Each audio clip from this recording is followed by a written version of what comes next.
शेतकरी बंधूंनो, मी आपला शेतकरी मित्र किशोर बुढे. आज तुम्हाला मी जवसाचं शेतात आणलेलं आहे. आपल्याकडे 1 एकर जवस राहते. दरवर्षी आपण 1 एकर क्षेत्र जवसाचं लावतो. तर घरी खाण्यापुरतं तेल वर्षभर आपल्याला त्याच्यापासून मिळत राहते जवसाचं. तर छोटं इनपुट आहे, त्याच्यावर आपण तेल काढतो 3 महिन्यात 1 वेळा असं तेल काढत राहतो. तर मित्रांनो, जेव्हा मागच्या वेळी तुम्हाला व्हिडिओ पाठवला होता मी की हे पीक ओळखा बाबून, हे जवसाचं प्लॉट आहे माझा.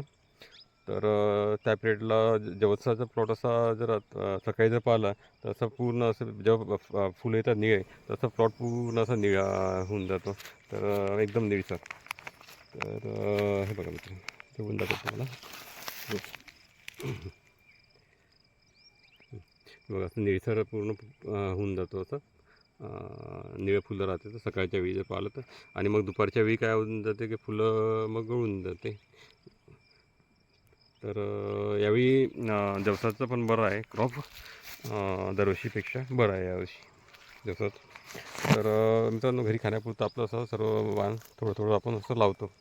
तर 1 एकर हे याचं जवसाचं क्षेत्र राहते. आणि